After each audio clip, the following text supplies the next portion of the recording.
Bueno, shalom para todos. Volvemos a estar aquí en esta noche reunidos alrededor del estudio de la palabra del Padre con un tema que de verdad tiene tanta importancia, especialmente en este tiempo cuando estamos viendo tanta confusión alrededor de un concepto en el que jamás tuvimos nosotros dudas. Es muy interesante, ha sido muy interesante para mí este proceso de preparación de este tema, porque yo misma me preguntaba, pero ¿cuándo nosotros dudamos, tuvimos alguna duda cuando nosotros estábamos en la iglesia cristiana? Nosotros jamás tuvimos una duda acerca de la naturaleza de Yeshua. Ahora que nosotros volvemos a las raíces hebreas, es que empieza a surgir la controversia, y esta controversia realmente pues la tenemos que simplemente aclarar a la luz de las escrituras. No debe ponernos en confrontación ni debe ser un problema realmente en sí misma, sino que nos debe llevar a nosotros a buscar en las escrituras, a buscar la respuesta ahí en la misma palabra del Eterno. Ahí es donde nosotros tenemos que encontrar esa respuesta. En el número 1, en la parte 1 de este tema, Yeshua, divino o humano, analizamos la naturaleza del Todopoderoso, la naturaleza del Eterno. La diferencia entre la palabra Yahid, Ejad, la visión que se tiene en las tres grandes religiones, que no es realmente lo que nosotros estamos promoviendo. Nosotros no promovemos ninguna de las tres religiones, sino que nosotros estamos devolviéndonos otra vez al Israel bíblico, y eso es lo que nosotros queremos, un concepto bíblico completamente. En esta noche vamos a tocar un tema que es muy interesante. Una vez que comenzamos ya a estudiar la naturaleza del Padre, vamos a ver un tema que es muy importante, que es el Mesías en la creación. No lo vamos a llamar Yeshua porque hago una aclaración muy importante. Gran parte del conflicto yo lo encuentro en esto. Las personas pretenden encontrar a Yeshua, la palabra del Eterno hecha hombre, por ejemplo, en el Génesis. Nosotros tenemos que indagar en las escrituras para buscar por esa naturaleza Ejad del Eterno, y para ver de qué manera su imagen visible fue proyectada desde la misma creación, y cuál fue su función, y cómo después esa palabra del Eterno se hizo hombre, y ahora sí viene con el nombre de Yeshua, que es salvación, porque tenía una misión especial. Es lógico que en la creación su nombre no iba a ser salvación. En la creación, el nombre del creador era diferente, porque el nombre depende de la misión que se tenga. Ahora, yo quiero volver a hacer énfasis en algo que para mí es completamente importante, y por eso ustedes van a ver que voy a comenzar con muy rápidamente, no me voy más de 5 minutos, pero muy rápidamente voy a tocar un tema que aparentemente como que de dónde es la conexión con el tema de hoy de Yeshua, divino o humano. Yo quiero hacer énfasis en que nosotros aquí no estamos para descalificar a nadie, no estamos para formar más controversia y más problema al interior del movimiento de las raíces hebreas. Lo único que he querido con todo mi corazón es traer el entendimiento, lo que yo he podido entender, y ponerlo y darle las bases bíblicas para que ustedes pues juzguen entre las diferentes posiciones y ustedes puedan tomar una decisión, que tengan una alternativa. ¿Por qué estoy hablando de esto? Porque muchas personas sienten, especialmente con el judaísmo, sienten que si se hace referencia a la confusión que existe en el judaísmo con respecto al tema del Mesías, esto es como antisemitismo, y esto se toma inmediatamente como que usted odia a Judá, como me dijeron esta semana. De ninguna manera. de ninguna manera. Para mí es completamente claro. Mis sentimientos, empezando porque mis sentimientos no son personales, digámoslo así. Toda mi vida amé a Judá, eso yo nunca tuve ese problema contra Judá, pero mis sentimientos, ¿verdad? No son personales, son bíblicos. Para mí, Judá y la casa de Judá y la casa de Israel son parte del mismo pueblo del Eterno. Para mí es la casa de Judá, es mi hermana, es la casa donde yo pertenezco, que es como más seguro. Pero de todas maneras, yo siempre me he sentido que estoy regresando a través de la casa de Israel, porque en algún momento me separé de la Torá y mis antepasados se separaron de su judaísmo sefardí. Entonces no me siento cómoda diciendo que yo soy de la casa de Judá. No, yo estoy regresando con toda la casa de Israel, que habíamos abandonado la Torá y que habíamos dejado habíamos abandonado también la ciudadanía de Israel. Todo esto, nosotros cuando entendemos que hay dos casas que necesitan ser restauradas, dos casas que deben regresar al Padre, entonces se acaba todo ese problema. Yo no tengo ningún problema con Judá, espero con ansia su restauración, espero con ansia ese milenio en el que vamos a reinar juntos con Yeshua y todo Israel gobernando las naciones.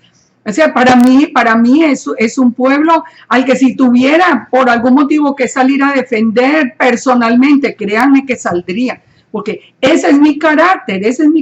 Yo soy una persona que entiendo las cosas y no soy de conflictos, yo no soy de animadversiones y de insultos y de cosas así por el estilo. Para mí es completamente claro el asunto, el plan del Eterno, el asunto de las dos casas. Entonces, cuando yo entiendo, les voy a poner acá un momento en el PowerPoint, esta imagen que yo quiero que ustedes vean antes de entrar aquí en materia, donde se muestra el olivo de Israel. En el olivo de Israel, las escrituras nos dicen que la raíz va a ser Yeshua, el tronco lo forman Abraham, Isaac y Jacob, y las ramas son las dos casas de Israel, la casa de Judá y la casa de Israel. Ese es el olivo santo. Nosotros pertenecemos a ese olivo santo. Nosotros pertenecemos a una de estas dos casas. Así que nosotros no tenemos que estar peleando quién tiene la razón aquí, si la casa o quién ataca o no ataca. Nosotros tenemos que estar enfocados en buscar al Todopoderoso, en buscar al Padre, cuál es la restauración que tiene para cada una de estas dos casas. Leamos Romanos 11:25. Dice, porque no quiero, hermanos,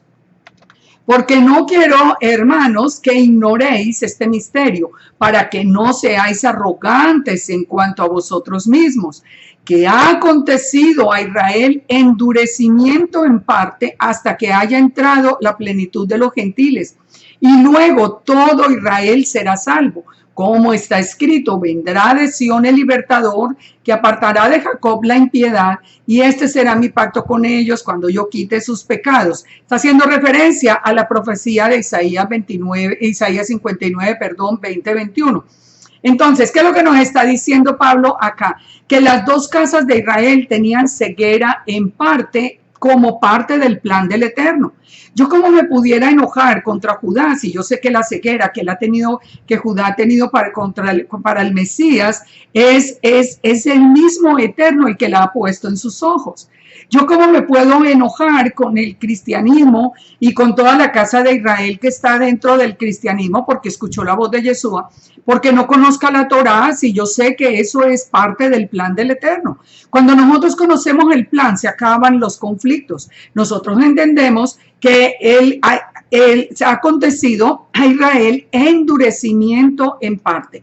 La casa de Judá tiene todo el conocimiento de la Torá, y de Judá nosotros tenemos que aprender tantas cosas. Yo por lo menos me siento una persona privilegiada, de verdad que desde hace 13 años que yo llegué al camino a las raíces hebreas, siempre he tenido un rabino judío, tanto cuando vivía en Long Island como aquí en la Florida.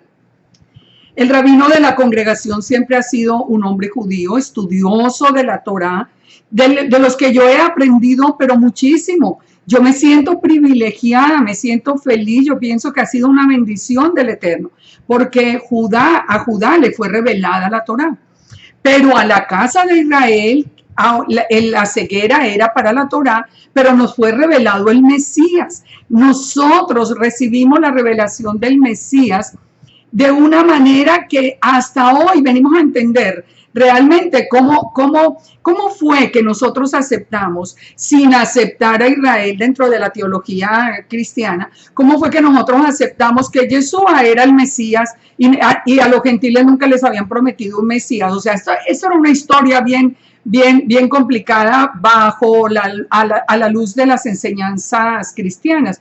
Pero así todo, la revelación fue tan grande que nosotros no tuvimos ninguna duda. Tuvimos un encuentro con Yeshua y ese encuentro nos cambió la vida. Yo por lo menos les cuento de mi propia experiencia. Yo sé que la experiencia de muchos de los que me están escuchando acá. Para mí me cambió la vida mía desde el día en que yo recibí a Yeshua en mi vida. Para mí, mi vida se dividió en antes de Yeshua y después de Yeshua, así como se dividió el mundo. Para mí no ha habido ninguna duda en ningún momento. Sin embargo, estaba ciega a la Torá. Hoy nosotros estamos encontrando la Torá, estamos viendo la Torá y la aprendemos de Judá. Y Judá, ya muchos, ustedes saben que tenemos alrededor muchísimas personas de Judá que están reconociendo a Yeshua como el Mesías, ya sus ojos están siendo abiertos. ¿Por qué el Padre abre los ojos de unos y otros no? Y en orden, bueno, eso es potestad del Padre, Él sabe, Él conoce los corazones. Lo cierto es que cuando haya entrado la plenitud de los gentiles, esto es, cuando toda la casa de Efraín, que es la que hace referencia el Tanaj como la plenitud de los gentiles, reconozca que tiene que volver a la casa, que tiene que volver a ser parte de Israel, toda esa casa de Israel reconozca que abandonó la Torá, que abandonó al Padre y decida como ese hijo pródigo volver a la casa. Cuando toda esa ya entren los que estaban llamados, los que han sido llamados, todos los que hemos sido llamados para regresar a casa, entonces todo Israel será salvo. ¿Qué quiere decir? Todo Judá va a ver al Mesías en el mismo día, nos dice Zacarías 12:10, y nosotros ya estamos en el proceso de restauración, porque el proceso de nosotros era primero, y nosotros estamos aprendiendo la Torá. Pero ¿por qué estoy haciendo referencia a esto? Porque es muy interesante lo que está pasando. Lo que está pasando es, perdón un minutico, no, todavía no quiero entrar acá. Lo que está sucediendo es que las personas no han entendido este plan y entonces salen del cristianismo, vienen a las raíces hebreas y se van a preguntarle a Judá por el Mesías. Es como si Judá viniera a preguntarle a los pastores por la Torá. Es lo mismo. Pregúntenle a Judá por la Torá, porque eso fue lo que les reveló el Padre y con excelencia les van a enseñar, como de verdad, como les decía, que nos han enseñado todos estos años. Pero no le pregunten por el Mesías, porque ya vimos en el estudio pasado que la confusión que hay en Judá por el Mesías es impresionante, es mucho mayor que la que hay dentro del cristianismo y del catolicismo. Entonces, ¿cuál es el error? Que no entendemos el endurecimiento en parte que tiene cada una de las casas y el punto que se pone como bandera, digamos, para hablar ya de la naturaleza del Mesías, es que pensar que el Mesías es de naturaleza divina, eso no es pensamiento judío, como hablábamos en la vez pasada. Entonces, ¿qué sucede? Que nosotros no estamos buscando ningún pensamiento judío, nosotros estamos buscando las escrituras, lo que nos dice. Y a nosotros se nos reveló el Mesías, o sea que nosotros somos los llamados a enseñar al Mesías, no aprender el Mesías de los que estaban por plan del Padre, por voluntad del Padre, ciegos a verlo. Gracias a que el Padre puso ceguera sobre Judá para el Mesías, nosotros estamos hoy otra vez de regreso en el pueblo santo de Israel. O sea, ese es un proceso que es hasta muy bonito, como el Padre los privó a Judá de conocer al Mesías para que nosotros pudiéramos conocerlo. Y ahorita vamos a ver más adelante que eso estaba profetizado y cómo fue anunciado. Es parte también de lo que vamos a ver hoy. Entonces, yo quiero que por último, antes de entrar en el tema de la creación, de la naturaleza del Mesías y la creación, nosotros hagamos un recuento muy rápido, no quiero entrar en muchos detalles, pero sí quiero dar una última información que yo sé que para muchos va a ser muy importante. El judaísmo está tan confundido con el tema del Mesías, como les digo, por voluntad del Padre, no por falta ni de estudio, ni de nada, ni por falta de santidad, nada, absolutamente por voluntad del Padre, que han declarado Mesías a muchas personas que han sido ampliamente reconocidos, y hasta hoy todavía se está reconociendo un rabino, como vamos a ver a continuación, como Mesías. Todos ellos resultaron siendo lógicamente falsos Mesías. ¿Por qué? Porque Judá estaba ciego al Mesías. Algunos de los más importantes falsos Mesías fueron, por ejemplo, Bar Kokhba, que he conocido también con el nombre de Bar Kosiba, que lideró más de 200,000 soldados en la gran revuelta de los judíos en contra de los romanos entre el año 132 y 135. Durante esa revuelta, el Rabbi Akiva, uno de los padres de la fe judía, y quien diría que no muy importante, también con excelentes enseñanzas, él anunció a Bar Kokhba como el Mesías. Ahora, ellos esperaban un Mesías militar y le hicieron la prueba que el Talmud decía. El Talmud en Sanedrín 93b dice que el Mesías podía ver y oler y reconocer, y le hicieron una prueba a Bar Kokhba, no pasó la prueba y finalmente lo mataron. O sea, esto es lo que el judaísmo ha hecho con uno que se declaró el Mesías, así que sabemos que no está tan ajustado a las escrituras en su concepto.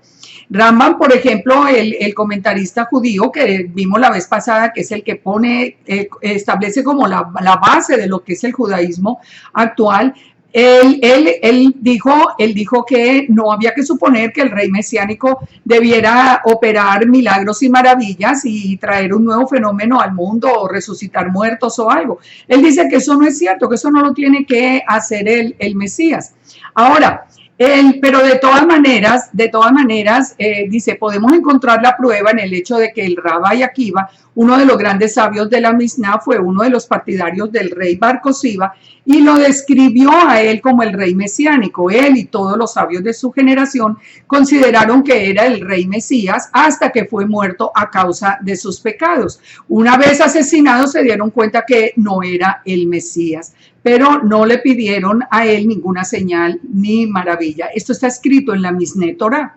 O sea, esto nomás nos enseña a nosotros la confusión tan grande que existe. Otro falso Mesías, por ejemplo, fue el rabino Moshe de Creta, quien decidió un día hacer lo mismo de Moisés y entrar al Mar Rojo y dividir el Mar Rojo, señalando que él era el Mesías. Ellos saltaron dentro del mar y perdieron sus vidas. Reconocieron entonces después que era otro falso Mesías.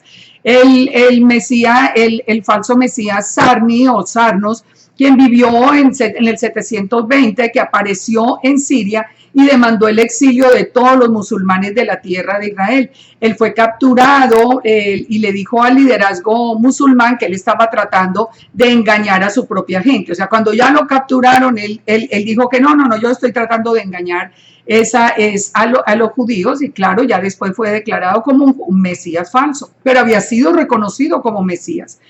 En cuarto lugar, tenemos un caso como el de Abu Sie, también conocido como Obadia ben Yiscak, que fue un falso Mesías que vivió en Persia entre los años 744 y 750 de la era común.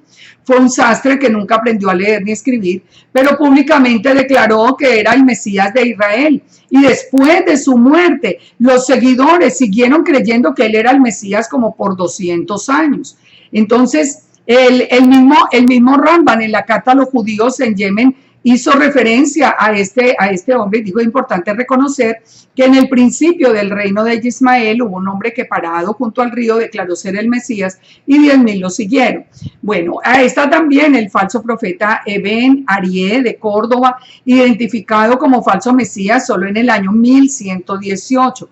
También el profeta Shlomo Cray, que apareció en la tierra de Israel declarándose también como Mesías. Y anunció que en ese tiempo todos los judíos iban a regresar a la tierra de Israel. Claro, no se cumplió, al final murió y fue declarado también un falso Mesías. David al-Roy, que hizo su aparición en el 1600 en el norte de Irak, y su movimiento mesiánico fue en Irak y Kurdistán. También el foco de la rebelión fue contra los musulmanes. Abraham Abulafia, que español de Zaragoza, que estudió bajo todas las enseñanzas de Rambam, volvió a España, enfocó sus estudios en Kabbalah, en el libro de la creación, y finalmente él, declarado el Mesías, toma la determinación de ir a hablar personalmente con el Papa a Roma, porque esa era la misión que él tenía como Mesías. El Papa se negó a entrevistarlo, hizo muchas declaraciones públicas anunciando que él era el Mesías y tuvo muchos seguidores. No es que son por ahí personas que aparecieron y no sabemos quién les hizo caso, porque cualquiera pudiera decir. Estamos hablando de personas que tuvieron muchos seguidores. Abraham Ben Nissim, que vivió alrededor del 1310. El rabino Moshe Botarel, que escribió el famoso comentario al Sefer HaYetzirah, o el libro de la creación, jurando que Elías, el profeta, se le apareció a él para decirle que él era el Mesías prometido. ¿Y quién no conoce este libro? Jacob Frank, en la mitad del siglo XVIII, este cabalista se declaró como el Mesías de Israel en Polonia, pero en 1757 renunció al judaísmo y abrazó la fe cristiana. Ese se volvió cristiano, pero los seguidores, aunque él se volvió cristiano, muy interesante, siguieron creyendo que él era Mesías y que era de naturaleza divina. Está también Çağatay Etzbi, que nació en Turquía y considerado uno de los más famosos falsos mesías. Dice que en su juventud estuvo involucrado en la Kabbalah y el Zohar. Dice que Nathan Asati lo convenció de que él era el Mesías y que miles lo seguirían como el ungido. En el año 1666 los otomanos lo tomaron prisionero y le pusieron a escoger: o se convertía al Islam o moría, porque pues si era el Mesías judío. Él decidió convertirse al Islam bajo el nombre de Aziz Mohammed, y muchos de sus seguidores también se convirtieron al Islam pensando que esa era la religión verdadera. Él murió en Albania a la edad de 50 años. Bueno, estos han sido muy famosos mesías. Y en la actualidad no podemos pensar que esto ocurrió en el pasado y que ya hoy hay mucha claridad con respecto a al Mesías dentro del judaísmo, porque en la actualidad el Rebbe, que es el rabino Menachem Mendel Schneerson, que nacido en Ucrania, y en el 1902 murió en Nueva York el 12 de julio de 1994. Es el séptimo líder de la dinastía hasídica de los Chabad Lubavitch. Las congregaciones Chabad son muy ampliamente conocidas. Él es de una prestigiosa familia y fue considerado desde la infancia un prodigio de la Torá. Y seguro que sí es un prodigio de la Torá. Desde muy niño fue considerado como alguien sobresaliente en el entendimiento de la Torá. Ahora, pero él muere sin ir a Israel, sin haber ido nunca en su vida a Israel, y es declarado Mesías, hasta el punto que, por ejemplo, si ustedes van hoy al cementerio en Nueva York, donde se encuentra el Ohel, que es el sitio donde él está sepultado, Entonces, la gente va y hace largas filas para ir a pedirle a él como el Mesías, para solicitarle que interceda por ellos delante del Padre y para recibir inspiración y orientación. Las personas que llegan allí tienen que hacer una fila, tienen que llevar una carta escrita con la orientación que quieren pedir o la petición que tienen. Y ellos, y si no es posible acercarse, la pueden enviar hasta por email. Hay un correo especial para que las personas puedan enviar sus peticiones o las preguntas que tienen para el rabino. Eso está ocurriendo hoy. Y una parte, por lo menos una parte importante de Chabad está esperando que resucite. Eso todo contrario a la misma Torá, que nos dice en Deuteronomio 18:11 que nosotros no podemos consultar a los muertos. Sin embargo, hay una fila enorme porque dicen que él es el Mesías. Cuando murió el Rebbe, circuló en Israel un aviso que decía: aquí está nuestro Dios, Él es Adonai, por quien esperamos, el Lubavitch Rebbe, que viva una larga vida. Ellos además afirman que Él es de naturaleza divina. Ellos están negando que Él sea un hombre, diciendo que conocieron toda su familia, pero están diciendo que es de naturaleza divina. Y recientemente hubo un artículo escrito por Alon Dahan titulado que nuestro Señor, Maestro y nuestro Señor, Maestro y Creador viva. Y fue publicado por Shalom Hartani, el Instituto Rabínico, donde se explica que el Rebbe es de naturaleza divina. Cuando él murió, muchos de los hasídicos pusieron el retrato del Rebbe en el Muro de los Lamentos, y ellos declaraban que nuestro Señor, profesor, rabino y rey Mesías viva. Entonces, a él se le ha aplicado, inclusive en muchos escritos, Isaías 53. Entonces, ¿por qué estoy haciendo yo todo este recuento? Yo no quiero ridiculizar a nadie, yo no quiero ofender a nadie. Yo lo que quiero es que nos demos cuenta que nosotros no podemos buscar la naturaleza del Mesías en la casa de Judá, porque como les decía antes, por voluntad del Eterno, Él hizo la casa de Judá ciega al Mesías y a nosotros ciegos a la Torá. Hasta ahora se están abriendo estos ojos.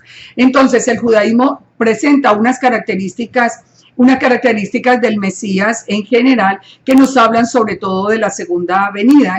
Con base en esas preguntas, siempre lo mismo. ¿Y a dónde hay paz eterna? ¿Y a dónde está el templo? Entonces, no, Yeshua no es el Mesías. Esos son conceptos humanos, conceptos judíos, que, como les digo, no tienen mucha claridad. Por lo tanto, vamos a entrar en materia de él buscando las escrituras. Ahí es donde nosotros nos vamos a centrar, porque de aquí en adelante ya vamos a empezar en el tema propiamente de las escrituras. Nosotros vamos a ver la naturaleza del Mesías en la creación. Vamos a ver qué es lo que nos está diciendo. ¿Qué es lo que nos está diciendo las escrituras en cuanto a que nos ayuden a nosotros a tomar esa determinación de verdad sustentada acerca de si Yeshua es de naturaleza divina o si Yeshua es un hombre hijo de José y Miriam? Es muy interesante estudiar estas primeras palabras de Bereshit. Bereshit bara Elohim Aleph Tav Hashemayim Be Aleph Tav Ha-Eretz. Bereshit bara Elohim Et, la palabra Aleph Tav se escribe también como Et Hashemayim Bet Ha-Eretz. Entonces, ¿por qué estamos nosotros haciendo énfasis en esto? Vamos a entender esas primeras esas primeras palabras de Génesis, para nosotros entender el propósito de la creación. Primero que todo, vamos a entender el propósito de la creación. Pero vamos a leer Juan 1:1-3 porque nos da una definición, Juan 1:1-3 nos trae una revelación que es muy importante y la vamos a ver a la luz de la Torá. Nos dice, en el principio era la palabra. Acuérdense de esas palabras, en el principio. En el principio nos está hablando del tiempo aún anterior a la creación. Nosotros sabemos que Elohim no tiene principio ni fin, pero cuando se refiere al principio nos está hablando de lo primero, de la primera parte de la creación. En el principio dice, era la palabra, y la palabra era con el Eterno, era con Yahweh, y la palabra era Yahweh. Eso es lo que nos está diciendo la Escritura. La palabra era la palabra del Eterno. Era en principio con Yahweh. La palabra era él en principio con Yahweh. Todas las cosas por él fueron hechas. Todas las cosas fueron hechas por la palabra. La palabra era la que tenía esa potestad de crear, como vamos a ver ahora. Pero muy interesante que Juan ya empieza a llamar a la palabra él, empieza a darle una personalidad, digámoslo así, a la palabra misma. Dice porque no dice todas las cosas por la palabra fueron hechas, dice todas las cosas por él fueron hechas y sin él nada de lo que ha sido hecho fue hecho.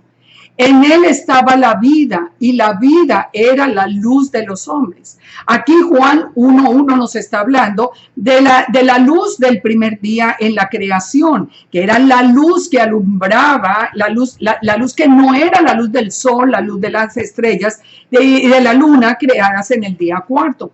Entonces nos dice él que nos está diciendo específicamente que la luz del primer día es precisamente esa palabra del Eterno. Dice que la luz en las tinieblas resplandece y las tinieblas no prevalecieron en ella. Aquella luz verdadera que alumbra a todo hombre venía a este mundo. Claro, Juan ya está diciendo que esa misma luz de Génesis 1 es la que viene a este mundo. Eso es lo que está diciendo Juan 1:1, que siempre lo leemos tan rápido que como que no nos detenemos a pensar toda la implicación de cada una de sus palabras. Dice, en el mundo estaba y el mundo por él fue hecho.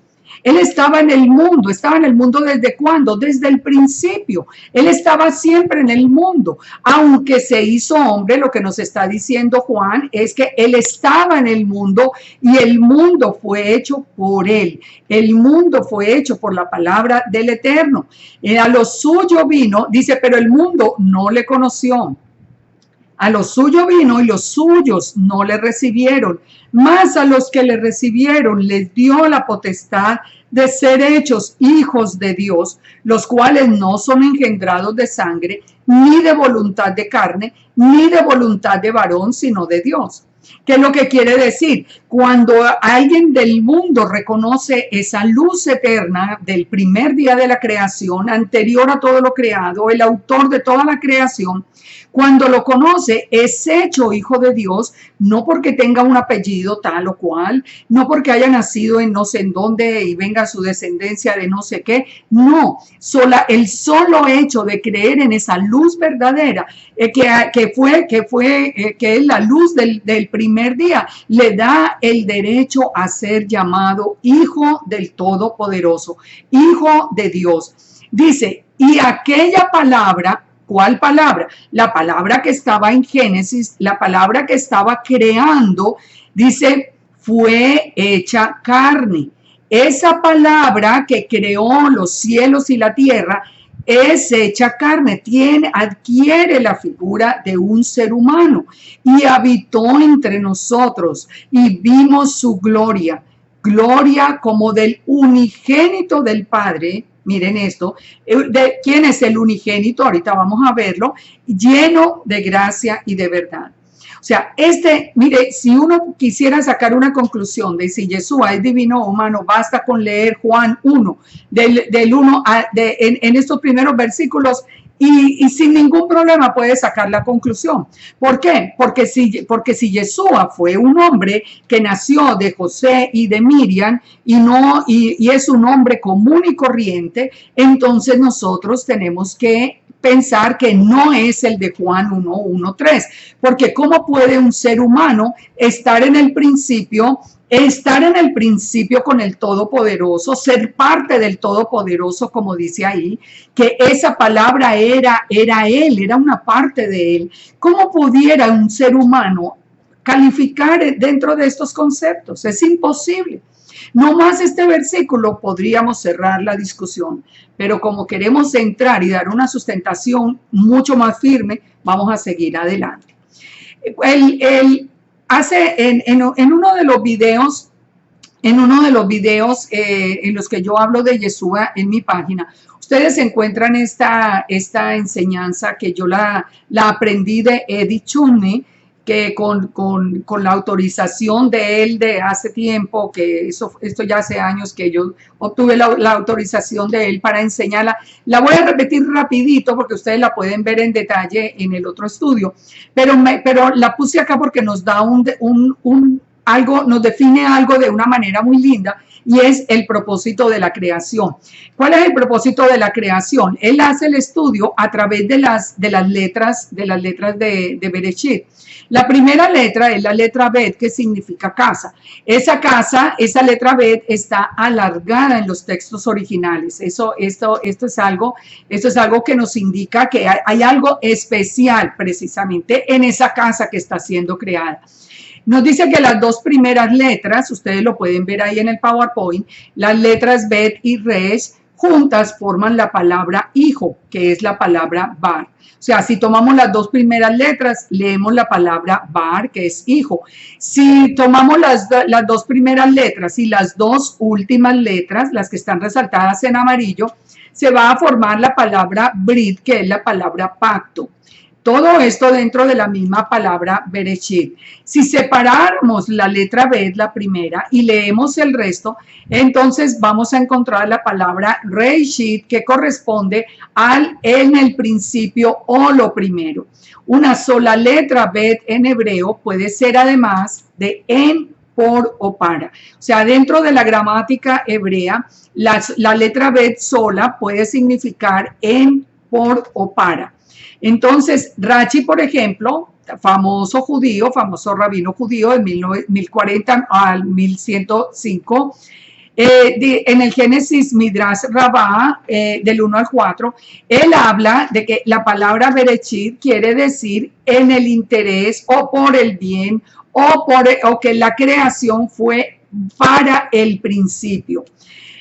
Lo que quiere decir que el Eterno construyó una casa para su hijo e hizo un pacto en el interés del principio. ¿Quién es el principio? Eso es todo el estudio que, como les digo, aquí solo lo estamos viendo muy rápidamente, pero es muy interesante. Según el estudio de la palabra, la creación fue hecha para el principio. ¿Y quién es llamado el principio? El principio es, en Jeremías 2:3, Israel es llamado el principio. El santo era Israel al Eterno, primicias, el número en la concordancia hebrea 72:25 de sus nuevos frutos. La concordancia vemos ahí en la parte de abajo que es la palabra Reishit, que significa el principio. El segundo, la palabra de Elohim también es el principio. O sea, Israel es el principio, la palabra de Elohim es el principio, y nosotros sabemos que la palabra se hizo hombre con el nombre de Yeshua. Esto lo encontramos en Proverbios 8:22, cuando dice que Yahweh me poseía en el principio, y ya de antiguo, antes de sus obras, eternamente tuve el principado, desde el principio, antes de la tierra. Entonces, Juan 1:1, ¿qué nos está diciendo? Que ¿quién es el principio? Que la palabra es el principio. En el principio era el verbo era con Dios y el verbo era Dios. Este era en el principio con Dios. Ahora, 1 Corintios 15:23 también nos declara que el Mesías es el principio o las primicias. Ahora, él también, entonces nosotros podemos leer de esta manera la palabra Berechit. El Hijo es el propósito de la creación fue hecha para el Hijo. Y Bet significa construyó una casa, Bar para su hijo, Brit haciendo un pacto, ¿con quién? Con el principio.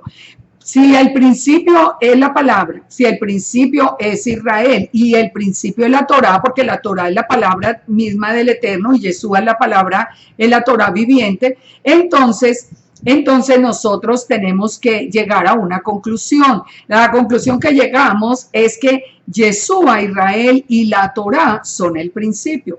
Esos son una unidad inseparable, un ejad. De allí viene mucha confusión cuando dice, por ejemplo, cuando habla del siervo, pongamos, que el Eterno se refiere al siervo sufriente como Yeshua, pero también llama mi siervo a Israel. Ellos son un ejad, una unidad inseparable. Esto lo vamos a entender porque el Israel, el Mesías y la Torá estuvieron desde el principio en el corazón del Eterno. Entonces, Berechit se forma de Bet casa, Resh, la cabeza de la casa, Aleph, un líder fuerte, que aquí estamos viendo en el significado pictórico del hebreo, el Shin, el todopoderoso y el destruidor, la Yod, que nos habla del brazo de Yahweh o la mano derecha. Nosotros vemos que las escrituras llaman el brazo o la mano derecha al Hijo. Y la Tab, que es la señal del pacto. Las dos primeras letras nos dan un mensaje. Berechit Bara, creado para ser la cabeza de la casa. Es decir, desde todo este estudio, no más de una palabra en hebreo, que es un idioma tan rico, un idioma tan lleno de significado, nosotros ya encontramos que toda la creación fue hecha para el Hijo y el Hijo fue llamado a ser la cabeza de la casa. Nosotros aquí también nos podemos seguir haciendo la misma pregunta. Y estamos hablando desde el principio, estamos hablando desde la misma creación. ¿Cómo es que podemos creer que Yeshua es solo un hombre que nació ya en este tiempo, un ser humano común? Pero sigamos adelante. El misterio de la creación. Vamos a ver aquí vamos a aprender cosas muy interesantes enfocados en la naturaleza del Mesías, porque pues hay muchos estudios sobre Génesis, sobre la creación, pero aquí nos vamos a enfocar en la naturaleza del Mesías. Colosenses 1:12 nos dice, con gozo dando gracias al Padre que nos hizo aptos para participar de la herencia de los santos en luz, el cual nos ha librado de la potestad de las tinieblas y trasladado al reino de su amado Hijo. Aquí aquí está Pablo ya hablando específicamente del Hijo y nos va a hablar acerca del misterio. Dice, del Hijo en quien tenemos redención por su sangre, el perdón de pecados.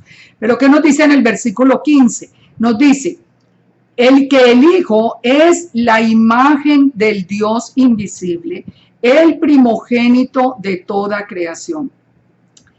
Aquí la definición de Pablo es una definición completamente basada en el Tanakh, completamente sustentada en cada uno de los libros del Tanakh y por cada uno de los profetas. Hay una imagen visible de Elohim que aparece a lo largo del Tanakh. Él es una imagen visible del Dios invisible. Sabemos que el Eterno es espíritu. Sabemos que Él es espíritu, pero hay una imagen visible que ahora vamos a ver de dónde sale esa imagen visible, cómo es una parte de Él, pero lo importante es que si es la imagen visible del Elohim invisible, pues también imposible que sea un ser humano. Esto es imposible. El primogénito de toda creación, porque en el Hijo, fueron creadas todas las cosas, las que hay en los cielos, las que hay en la tierra, visibles e invisibles, sean tronos, dominios, principados, sean potestades, todo fue creado por medio de Él y para Él. O Ustedes se imaginan ya la grandeza, como estamos viendo ya nosotros esta imagen visible, hay esa imagen visible que el Eterno, vamos a ver ahora cómo la pone aparte de sí mismo, de su palabra creadora, pero todo lo que hay fue creado para Él, incluyendo los principados y las potestades. Estamos hablando de cosas mayores. ¿Cómo pudo haber sido eso creado para un hombre? Para un ser humano cualquiera, como cualquiera de nosotros, como el vecino. Esto es imposible. Dice, y Él es antes de todas las cosas, y todas las cosas en Él subsisten. Si Él es el que hizo la creación, y él, como vamos a estudiarlo, ya con todas las pruebas en la Torá, que Él es la autoridad en la creación, Él es el que tiene la autoridad para mantener el cielo y la tierra. Todas las cosas en Él subsisten y Él es anterior a todas las cosas. ¿Qué quiere decir? Que el Mesías, Yeshua sea anterior a todas las cosas. Está hablando desde antes de la misma creación, no se está hablando de la creación. Imposible que sea un ser humano. Él es la cabeza del cuerpo que es la congregación. Él, miren estas palabras de Pablo, Él que es el principio. Recuerda lo que dice Bereshit, que el mundo fue creado para el principio. Pablo está identificando el principio que es Yeshua, el primogénito de entre los muertos, para que en todo tenga la preeminencia, por cuanto agradó al Padre que en él habitase toda plenitud. Toda plenitud. ¿Qué quiere decir eso? La plenitud misma del Padre está en Yeshua.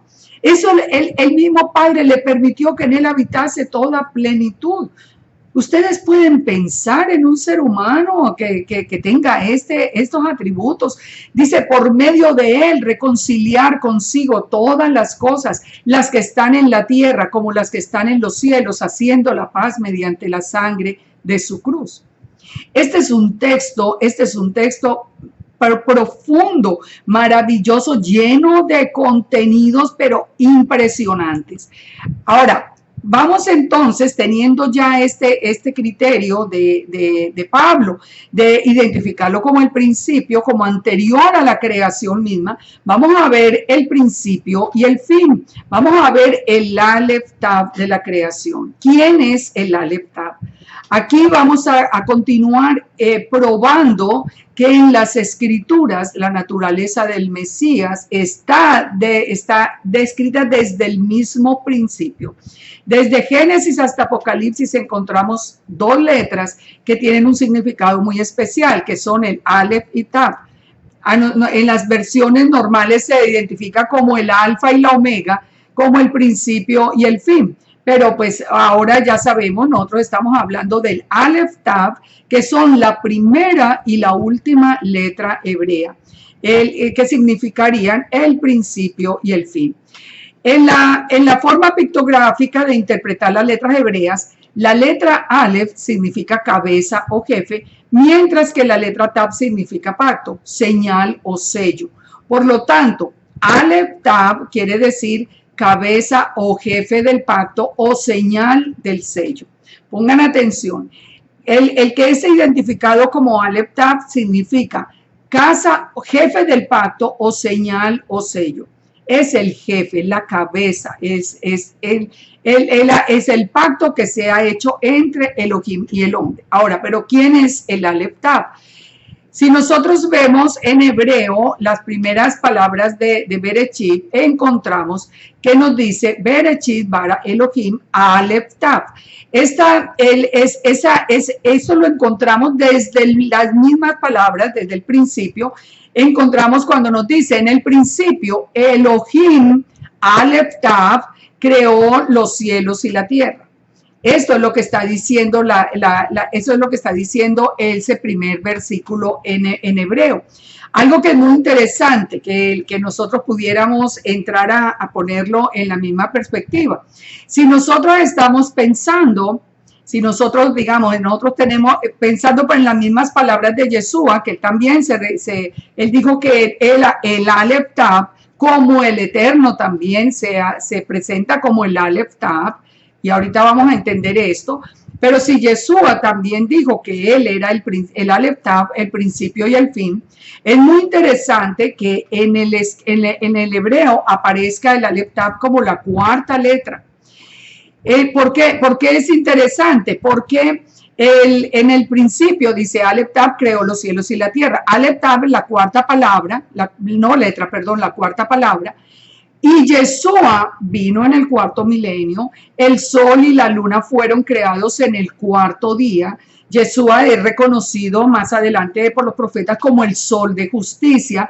Él nace en el cuarto milenio, murió en el cuarto día, siguiendo exactamente el patrón de la creación. O sea, nosotros, una de las cosas que yo más he aprendido y más enseño es que nosotros tenemos un Elohim de códigos. Él nos enseña a buscar códigos en la Biblia. Eso es una realidad para que nosotros vamos entendiendo su manera de su pensamiento. No es una coincidencia que la semana de la creación es la misma semana del Pesach de Yeshua, es la misma semana del maná. Esto ya lo hemos visto en otros estudios. Pero aquí tampoco es una coincidencia que la cuarta palabra, que es el Aleph Tav, corresponda al cuarto milenio también, que fue en el que Yeshua hizo su primera aparición entre nosotros. Romanos 1:19 nos dice: porque lo que de Dios se conoce les es manifiesto, pues Dios se lo manifestó. Porque las cosas invisibles de Él, su eterno poder y deidad, se hacen claramente visibles desde la creación del mundo, siendo entendidas por medio de las cosas hechas, de modo que no tienen excusa. Pongan atención a este verso. Pongan atención a este verso porque lo que vamos a ver a continuación es muy interesante y les pido que ustedes, voy a poner el PowerPoint completo para que ustedes puedan ver esto, que a mí por lo menos es una enseñanza que me pareció hermosa. Esto no me lo estoy inventando yo, esto lo aprendí yo también. Yo con ustedes comparto lo que aprendo. Estudio para poder compartir. Romanos 1:19 nos dice que las cosas invisibles de Elohim, las cosas invisibles del Padre, se hacen claramente visibles desde la creación del mundo y que nosotros lo entendemos a Él a través de las cosas que hizo. A través de su creación nosotros entendemos al Padre. Por eso dice en Romanos 1:19 que los que están contra él, aquí va a empezar a hablar sobre el tema de la homosexualidad, pero si ustedes ven todo el tema de Romanos, dice que los que dejan a Dios, los que se apartan de Elohim, no tienen excusa, porque en la creación misma está la revelación del Padre y está la revelación del Hijo. Voy a poner el PowerPoint completo y yo quiero que ustedes miren muy especialmente la diferencia entre el sol, el tamaño del sol, con el tamaño de la luna. Ustedes lo ven allí, está en el lado derecho, Moon, y miren la diferencia de tamaños. Miren el tamaño del Sol, miren el tamaño de Júpiter, de Saturno, de la Tierra, que ya de por sí es bien pequeñita, pero miren el tamaño de la Luna. Es absolutamente minúsculo, es un punto que ni siquiera se puede ver con mucha claridad. Sin embargo, miren lo que sucede. Cuando hay un eclipse solar, entonces, ¿qué es lo que nosotros estamos viendo desde acá? Ustedes ven a la derecha está la Tierra, a su izquierda está el Sol y en medio de ellos dos está la Luna. Todo el reflejo, la perspectiva desde donde está ubicada la Luna. Y recuerden el tamaño de la luna, por eso les mostré el tamaño. Recuerden el tamaño de la luna y es increíble la enseñanza que nosotros sacamos cuando vemos esta siguiente imagen que es un eclipse de sol. Esa luna que se ve que es casi microscópica, la perspectiva cuando se coloca en la mitad entre la Tierra y el Sol es como si fuera casi del mismo tamaño del Sol, porque logra ocultarlo.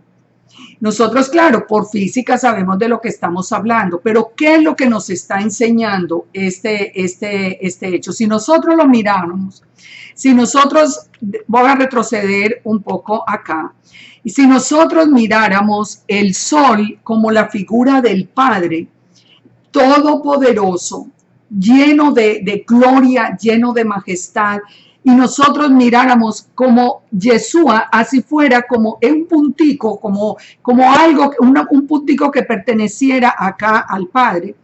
Cuando nosotros, cuando Él se pone en la brecha entre el cielo y la tierra, es decir, como si viéramos, como si seguimos viendo el sol como si fuera el Padre, la tierra como si fuéramos nosotros.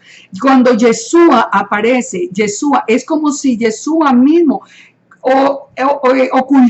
ocultara el tamaño completo del Padre. Esa es una imagen visible, pero que donde Yeshua nos advierte a nosotros que el Padre es mucho mayor que Él es. ¿Por qué les estoy mostrando esto? Porque nosotros tenemos que aprender la perspectiva. El Padre es el Padre. El Padre es uno. Yeshua es parte del Padre. Y Yeshua, solo cuando Yeshua fue sacado, como vamos a aprender ahorita, de qué manera fue sacado del Padre, cuando se pone allí en la brecha entre la tierra y el cielo, digamos, Él es el que aparece como siendo la imagen completa del Padre, aunque el Padre está en el cielo. Espero haberles podido mostrar esto que nosotros estamos viendo, que realmente eso es toda una revelación de algo físico que hemos visto, porque hemos visto eclipses de sol. Sigamos adelante.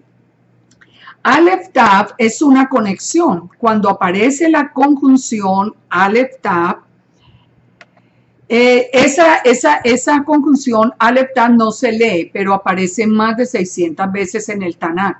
Cuando se lee en hebreo, en los idiomas en que está traducida las escrituras, no aparece el Aleph Tav, porque al fin y al cabo eso no se va a leer, no lo pusieron.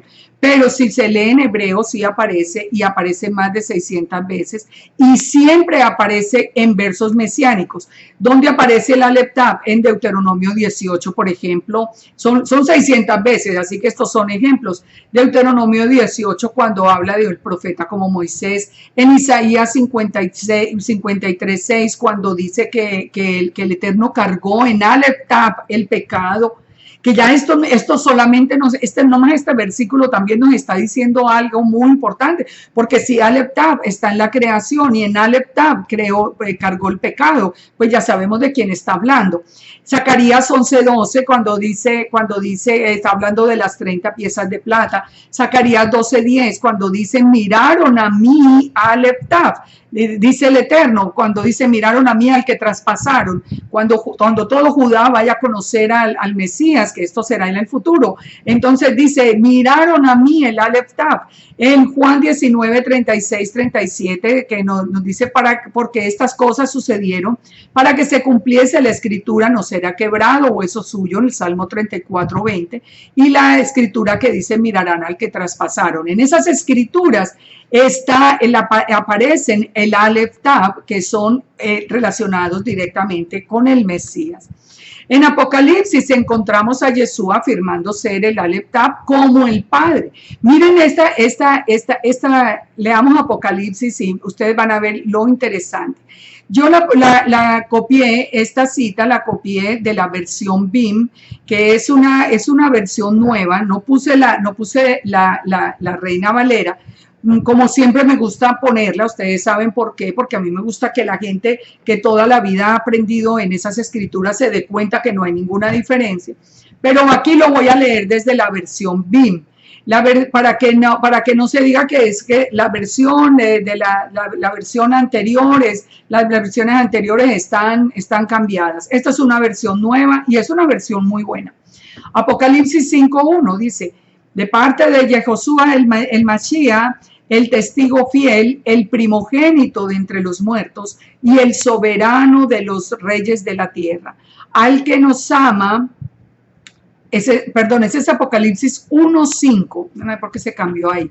De pronto cuando corrijo algo en hebreo se corrige, se cambia así. Al que nos ama y nos libró de nuestros pecados con su sangre y nos constituyó en un reino de sacerdotes para Yahweh, el su Padre. A él sea la gloria y el dominio por siempre. Amén. Miren que viene con las nubes y todo ojo lo verá, aún los que lo traspasaron. Todas las tribus de la tierra se lamentarán a causa de él. Sí, amén. Entonces dice en el versículo 8, yo soy el Aleph y la Tab, dice Yahweh Elohim. Una de las razones por lo que le estoy leyendo acá de esta versión es porque en la Reina Valera dice el Señor. Entonces nosotros siempre pensamos que era Yeshua el que estaba hablando allí, porque dice el Señor, pero no, lo real es que lo dice es el Eterno.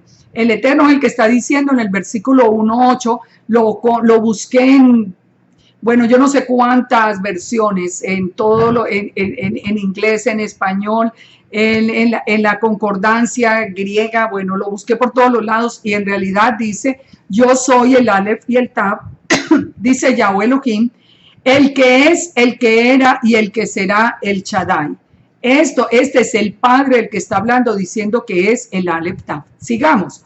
Yo, Johanán, su hermano, y copartícipe en la tribulación y en el reino, y en la perseverancia en Yahoshua, yo le digo Yeshua, pero sabemos que para mí eso no tiene ningún problema, él entiende. Estaba en la isla llamada Patmos por causa de la palabra de Elohim y del testimonio de Yehoshua. Yo estuve por inspiración en el día de Yahweh y oí detrás de mí una gran voz como de trompeta que decía, escribe en un libro lo que veas. Aquí hay otra advertencia. En la Reina Valera, el versículo 1:11 dice, y que decía, yo soy el Aleph Tav, o el Alfa y la Omega, pues dice en esa versión. Dice Yeshua, aquí en las demás versiones no están esas palabras. Dice solamente, oí detrás de mí una gran voz como de trompeta que decía, escribe en un libro lo que veas y envíalo a las 7 comunidades, a Éfeso, Esmirna, En el 12, di vuelta para ver al de la voz que me hablaba, y al volverme vi 7 candeleros de oro.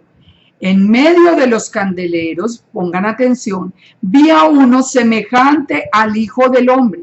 Cuando Juan ve la visión, que ve las 7 menorás, él ve las 7 menorot, él dice que vio en medio de ellos a uno semejante al Hijo de Hombre, vestido con una túnica que le llegaba hasta los pies y tenía el pecho ceñido con un cinto de oro. Su cabeza y sus cabellos eran blancos como la lana, blanca como la nieve, y sus ojos eran como llama de fuego. Sus pies eran semejantes al bronce bruñido, ardiente como un horno, su voz como el estruendo de muchas aguas. Tenía en su mano derecha 7 estrellas, y de su boca salía una estrella aguda de 2 filos. Su rostro era como el sol cuando brilla con fuerza. Cuando lo vi, caí como muerto a sus pies, y puso sobre mí su mano derecha, y me dijo, no temas, yo soy el Aleph Tav. Entonces, el que vive, pongan atención, yo soy el Aleph Tav, el que vive, estuve muerto, pero mira que vivo por los siglos de los siglos. Entonces, hay un argumento que está basado en la versión del Código Real que fue escrita precisamente con el objetivo de mostrar que Yeshua era un hombre, y hay ciertos cambios, ya lo vamos a ver, que nos dicen que Yeshua nunca dijo que fuera el Aleph Tav. Pues él sí lo dijo, y lo dijo también el Padre, porque se dice, no, el que dice, basado que la Reina Valera no lo dice no, el que es el Aleph Tav es el Padre. Efectivamente, el que es el Aleph Tav es el Padre. Ahí lo está diciendo muy claro lo está diciendo en el versículo 8. Pero En la visión, ¿quién es el que es semejante a un hombre? ¿Quién es el que tiene la figura de un hombre exactamente como lo vio Daniel, exactamente como lo vio Ezequiel? Ese es Yeshua, nosotros sabemos, es el hijo de Dios, es el hijo de Elohim, la palabra misma de Elohim, que aparece en una imagen como de hombre, pero en una imagen ya glorificada. Y él se reconoce a sí mismo como el Aleph Tav también. Pero ¿por qué sabemos que no es el Padre? Porque dice que estuve muerto, pero mira que vivo. El Padre es espíritu, es eterno, no puede morir. Ahora, entonces, concluyamos esto. Si el Padre dice, yo soy el Aleph Tav, y Yeshua en la visión en medio de los candeleros, en su apariencia sobrenatural, pero en una apariencia como de hijo de hombre, está diciendo también que Él es el principio y el último. ¿De qué estamos hablando? De que Yeshua es la palabra del Eterno, de que Yeshua viene de Yahweh, es una parte del Eterno, es una parte del Todopoderoso. Es imposible que un hombre tenga el atrevimiento de ponerse en pie y decir las mismas palabras que le corresponden al Todopoderoso. ¿Cómo podemos creer que eso sea posible siquiera? Ahora, miren con lo que dice la versión del Código Real, para evitar ese problema de 1.17 que dice, no, yo soy el alfa y la omega o en español, o yo soy el Aleph Tav en hebreo, yo soy el primero y el último en español también. Nos dice, la versión del Código Real en el versículo 17 dice, cuando lo vi caí como muerto a sus pies y puse su mano derecha sobre mí diciendo, yo soy el primer Mashiach y el segundo Mashiach. Bueno, esto sí, a mí me da mucha pena, sin ánimo de ofender, pero a mí esto no me da ningún sentido. Para mí esto no tiene ningún sentido. Que se cambie el Aleph Tav por el primer Mashiach y el segundo Mashiach. El Mashiach que vive, aunque estuve muerto, he aquí que estoy vivo por los siglos de los siglos y tengo las llaves de la muerte y del Seol. Aunque se quisiera decir aquí que no dice el Aleph Tav, sino que es un hombre cualquiera, ¿cómo va a tener un hombre las llaves de la muerte y del Seol? ¿Cómo es posible que un ser humano piense en cualquier ser humano a su alrededor? ¿Cómo es posible que uno de nosotros, que somos como hierba del campo, que somos tan imperfectos, tan llenos de defectos, con un corazón tan triste que por más que queramos trabajarlo, nunca logramos llegar siquiera a un mediano grado de perfección, vamos a tener las llaves de la muerte y del Seol? Imagínense cuántos no se quisieran eso. Ahora, Yeshua es la palabra del Eterno, por eso él puede decir que es el Aleph Tav.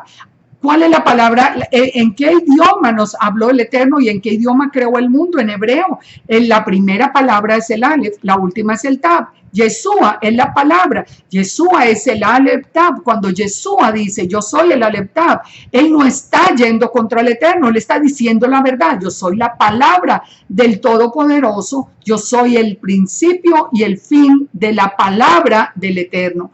Entonces ahí es donde nosotros seguimos confirmando. Como dice Apocalipsis 3:14, escribe al ángel de la comunidad o de la iglesia en la Odisea, he aquí el amén, el testigo fiel y el verdadero, el principio de la creación de Dios, dice esto. Todo nos confirma que Yeshua estuvo en la creación.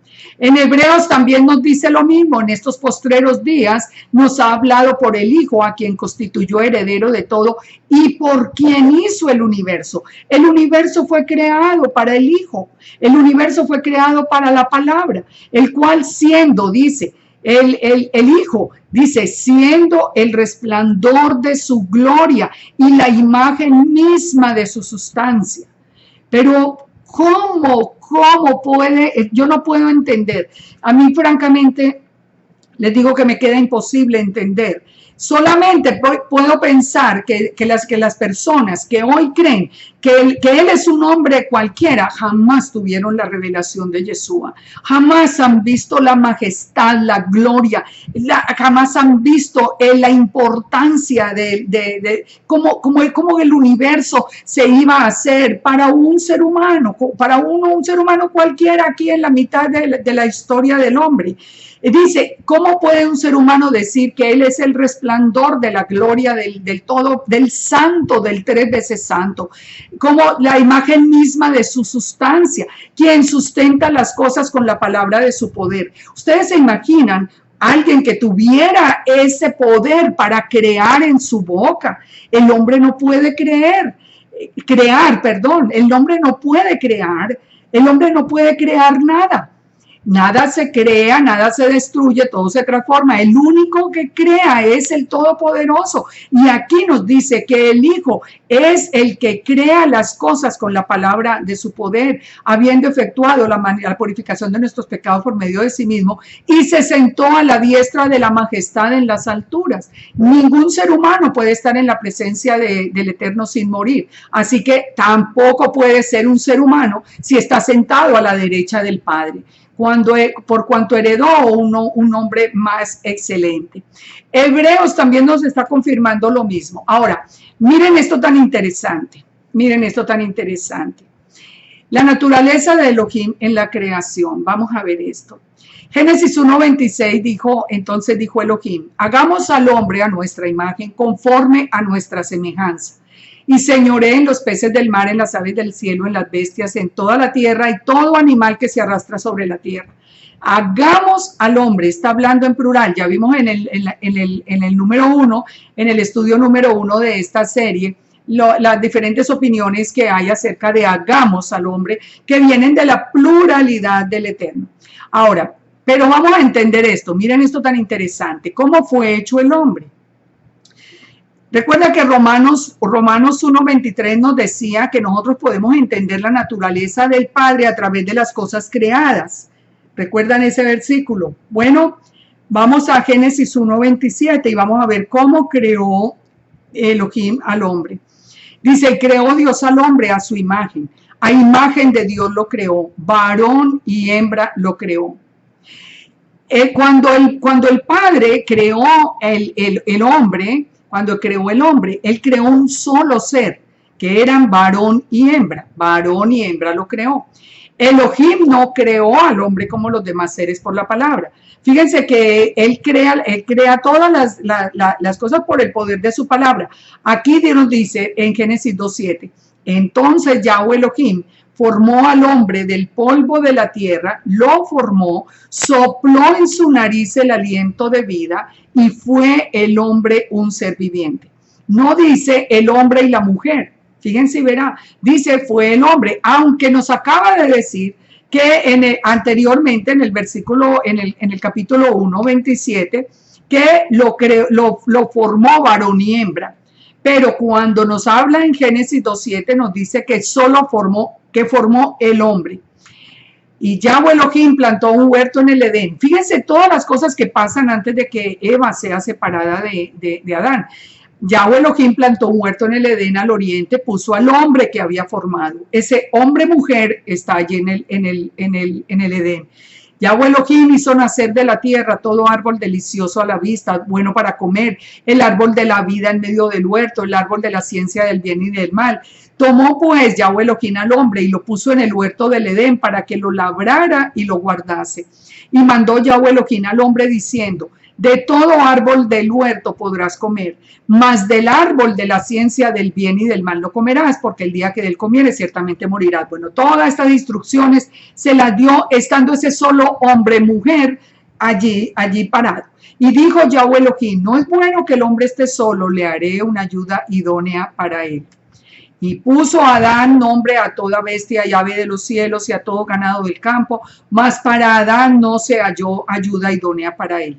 Entonces, solo hasta ahora, miren, viene toda esa creación de estos seres, le puso los nombres, todo esto, pero hasta ahora Yahweh Elohim hizo caer sueño profundo sobre Adán, y mientras éste dormía, tomó una de sus costillas y cerró la carne en su lugar.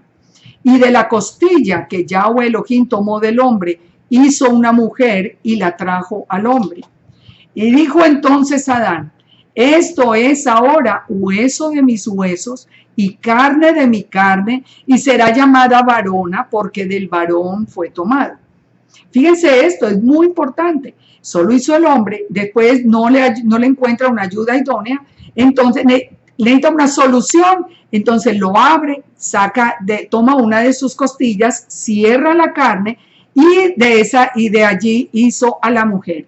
Por eso Adán la reconoce, hueso de mis huesos. Por tanto, dice, fíjense la secuencia de estos dos versículos. Cuando ya la pone, digamos, afuera de Adán dice, Adán la reconoce como una parte suya, dice, por tanto dejará al hombre a su padre y a su madre y se unirá a su mujer y serán una sola carne.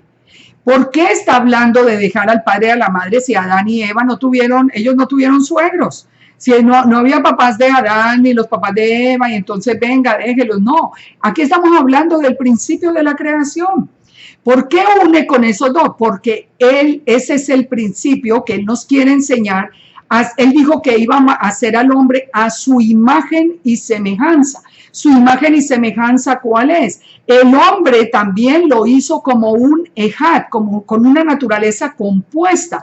Y para poder procrear, él saca una parte de la naturaleza de Adán y lo convierte en la ayuda idónea. Pero cuando ellos se casan, cuando esa pareja se encuentra y se casan, vuelven a ser un ejad delante del Eterno. Porque fueron un ejad antes, se separaron, pero para poder procrear con el matrimonio, el hecho de estar ellos unidos, abandonando cada uno su familia y saliendo y uniéndose como esposos, van a ser de nuevo una sola carne. La palabra que nosotros estamos encontrando en la concordancia para costilla es la palabra Selah, que nos habla de una costilla, pero miren esto, literalmente habla del cuerpo, o sea, hace referencia a una costilla como por la curva, pero la palabra realmente hace referencia al cuerpo. También de una manera figurativa habla como de una puerta, como de algo que puede abrir, que es muy interesante cuando Yeshua dijo, yo soy la puerta, con lo que vamos a entender ahorita. Entonces, cuando nosotros entendemos de dónde salió Eva, que salió digamos, del pecho de Adán, salió de la costilla, vamos a ver ahora dónde estaba Yeshua. Juan 1:18 dice, a Dios nadie lo vio jamás. El unigénito Hijo que está en el seno del Padre, Él lo ha dado a conocer. ¿Dónde está el Hijo del Eterno? Dice que está en el seno del Padre. Ustedes se dan cuenta, la palabra en griego, porque pues aquí ya estamos hablando del Nuevo Testamento, dice es la palabra kolpos, que dice que nos está hablando del pecho o del seno. Es decir, Yeshua fue sacado del seno del pecho del Padre. Él allí dice a Dios, a Elohim, a Yahweh, nadie lo vio jamás, porque Él es espíritu. El Hijo que está en su pecho, que fue sacado de allí de su pecho, es el que lo ha dado a conocer. Entonces, ¿cómo podemos conocer la naturaleza del Eterno a través de las cosas creadas? Eva no fue creada, fue sacada del pecho de Adán. Estuvo siempre presente en su interior. Mientras se crearon los animales y todo esto, Eva estaba en ese ejad de Adán. También Yeshua, de la misma manera, Yeshua no fue creado, él fue sacado del pecho del Padre y fue puesto a la derecha de él. Cuando Yeshua fue herido en el costado por la lanza, que sale como la misma redención de la novia, o sea, es como si literalmente de la costilla, de cuando sale sangre y agua, que son las de lo que nos está hablando de redención, es como si también de esa costilla o de ese seno de Yeshua saliera esa novia redimida. Todo esto no es coincidencia. Entonces, mientras estaba Eva dentro de Adán, ¿quién tenía la autoridad? La tenía Adán. Adán era un hombre y Adán era el que estaba poniendo todos los nombres y era el que estaba tomando las determinaciones y el que había recibido la autoridad. Afuera de Adán procreó. Cuando ya la separa de Adán es que pueden procrear. También Yeshua en el seno del Padre, el Padre es el que tiene toda la autoridad. Cuando Yeshua está en el seno del Padre, el Padre tiene toda la autoridad. Por eso Primera de Corintios nos dice que al final, cuando ya el Padre someta a los pies de Yeshua a todos sus enemigos, Él volverá a someterse al que sometió a Él todas las cosas y la autoridad ya será del Padre. Por eso Zacarías 14 nos dice que en aquel tiempo Yahweh será uno y uno su nombre. Él vuelve a ser uno. Pero aquí, fuera del Padre, ¿cuál es la función de Yeshua? La multiplicación. Fuera de Adán, Eva y Adán se pueden procrear. Cuando Yeshua sale del interior del Padre y está afuera, Él puede, digamos, procrear, digámoslo de esa manera figurativa, hacer la multiplicación de Israel, porque Él empieza a llamar a todas estas ovejas alrededor del mundo. Cuando Él está afuera, Él puede hacer esa labor de multiplicación, pero después va a volver otra vez al seno del Padre. Entendiendo esto, ustedes me van a decir a mí que nosotros podemos pensar que Yeshua es solo un hijo de vecino, que es hijo de José y de Miriam y salió del seno del Padre. ¿Cómo es posible que algo tan hermoso como esta creación, el hombre se encargue de destruirla para decir, no, este Yeshua, que vino aquí a redimirnos, es un hombre común y corriente, no tenía ningún rastro? Eso es idolatría, hablar de eso es otro Dios y no sé cuántas cosas. Fíjense bien, no estamos hablando de ningún otro Dios, estamos hablando de un Ejad. Estamos hablando de que cuando, en el caso de Adán, tal vez más fácil entenderlo, que cuando estaba en su interior Eva, Adán era uno, sale Eva, procrean, pero cuando se casan vuelven a ser uno. Es lo mismo el Padre con Yeshua, es uno. Yeshua es solo una parte minúscula, como ese puntico de la luna que viene a proyectar la grandeza del Eterno frente a nosotros y que nos representa esa imagen visible de Elohim delante de toda la humanidad. Yo sí espero que hubieran entendido todas estas analogías, porque a mí me han parecido tan hermosas. Ahora miremos rápido quién tenía la autoridad en la creación. Ya hemos visto mucho, así que vamos a pasar rápido. Hay un misterio eterno que Pablo habla en varias ocasiones. Pablo siempre está hablando, como en Romanos 16 dice, y al que puede confirmaros según mi evangelio y la predicación de Yeshua, según la revelación del misterio que se ha mantenido oculto desde tiempos eternos.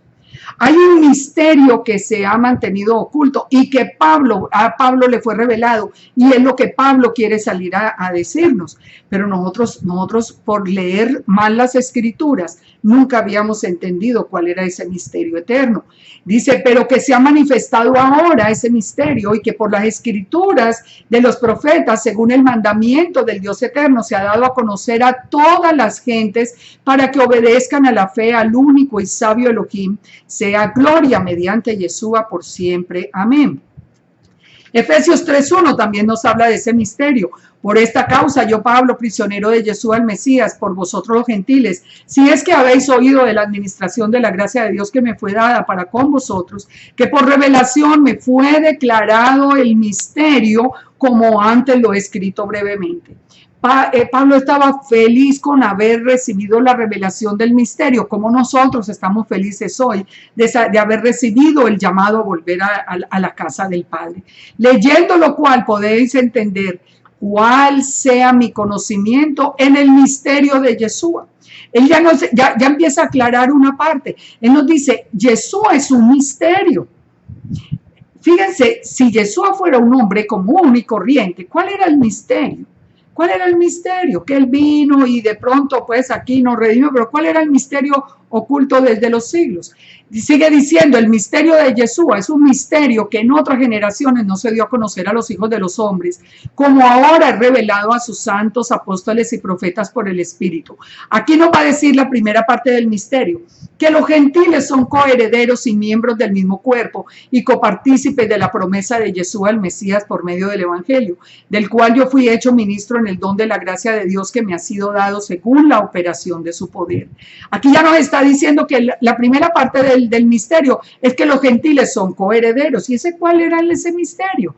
Y eso que tiene que ver con Yeshua, porque eso era un misterio eterno que nunca lo habían visto. Sigamos leyendo. A mí, que soy menos que el más pequeño de todos los santos, me fue dada esta gracia de anunciar entre los gentiles el evangelio de las inescrutables riquezas de Yeshua. Y pongan atención al versículo 9, léanlo allí en el PowerPoint, y de aclarar a todos cuál sea la dispensación del misterio escondido desde los siglos en Dios que creó todas las cosas. ¿Se dan cuenta? Pablo tiene un lenguaje difícil, pero Pablo nos sigue diciendo que hay un misterio escondido por todos los siglos en Dios que creó todas las cosas, para que la multiforme sabiduría de Dios se haga dada a conocer por medio de la quejilá a los principados y potestades en los lugares celestiales, conforme al propósito eterno que hizo en Yeshua el Mesías, nuestro Señor. Que vamos a aclarar todo esto, en quien tenemos seguridad y acceso con confianza por medio de él, por lo cual pido que no desmayéis a causa de mis tribulaciones por vosotros, los cuales son vuestra gloria. Por esta causa doblo mis rodillas ante el Padre de nuestro Señor Yeshua, de quien toma nombre toda familia en los cielos y la tierra. Es una tristeza, el mismo Pedro lo dice, que el lenguaje de Pablo es muy difícil, y de verdad es una tristeza que sea tan difícil el lenguaje de Pablo, porque no todo el mundo ha entendido todas estas palabras. Nosotros tenemos que buscar ese misterio, la revelación, por qué parte del misterio eran los gentiles.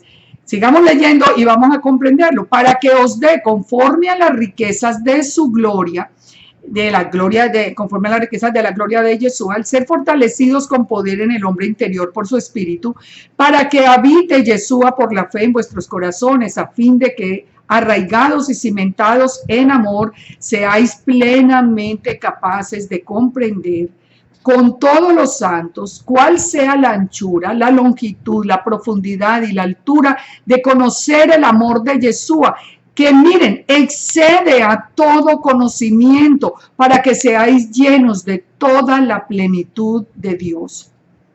Estas palabras que están encerrando ese misterio, nos está hablando, por lo menos ahorita en principio, no lo hemos entendido todavía completamente, ya vamos a seguir, pero nos está diciendo que el amor de Yeshua excede a todo conocimiento. La revelación de Yeshua oculta desde los siglos, excede a todo conocimiento que el hombre pueda tener. Que la anchura, la longitud, la profundidad, el amor de todo este misterio es imposible de entender sin una revelación especial que a él le fue dada, y a nosotros también. Bendito sea el Eterno. Dice, y aquel que es poderoso para hacer todas las cosas mucho más abundantemente de lo que pedimos, entendemos, según el poder que actúa en nosotros, a él sea gloria en la quejilá, en Yeshua el Mesías, por todas las edades, por los siglos de los siglos. ¿Cuál era el misterio? ¿De qué está hablando Pablo? Yo se lo voy a resumir, porque es muy interesante hacer todo un estudio sobre esto, hablar de cada una de las veces que Pablo habla del misterio. Pero ¿cuál es el misterio? El misterio lo encontramos en Isaías 9:1. El misterio es que esa luz de la creación, vendría primero a los gentiles y no a Israel. Ese era un misterio que nadie había podido entender antes de Pablo. Ellos, cuando leamos Isaías 9:1 y pensemos como pensaría un judío del tiempo anterior a Yeshua, cuando Yeshua no había aparecido, cuando ellos, digamos, apenas volvieron de Babilonia o aún, vamos a pensar en esto. Dice, no habrá siempre oscuridad para la que está en angustia, tal como la aflicción que le vino en el tiempo que livianamente tocaron la primera vez a la tierra de Zabulón y la tierra de Neftalí, pues al fin llenará de gloria el camino del mar en aquel lado del Jordán, en Galilea de los gentiles. No siempre estará en angustia. Galilea de los gentiles eso ya no era parte de Israel, y Judá estaba en Jerusalén. Ellos estaban en oscuridad, pero la profecía estaba diciendo: el pueblo que andaba en tinieblas vio gran luz. Los que moraban en tierra de sombra de muerte, luz resplandeció sobre ellos. Multiplicaste la gente, aumentaste la alegría, se alegrarán delante de ti como se alegran en la siega, como se gozan cuando reparten despojos. Ustedes se imaginan un judío antes de Yeshua leyendo estas palabras, pero un momentico, ¿cómo es que esta profecía es para los los que van a ver la gran luz, los que van a ver esa luz? Van a ser los gentiles, los paganos, los pecadores, y no nosotros. Eso era un misterio, porque dice: todo calzado que lleva el guerrero, todo manto será quemado, porque un niño nos es nacido, hijo nos es dado, el principado sobre su hombro. Pero ese niño que iba a nacer, que era ese gran misterio, ¿quién es ese niño que va a nacer para traer la luz del Eterno a los gentiles? Y que además va a tener el siguiente nombre: admirable, consejero, Dios fuerte, Padre eterno, príncipe de paz.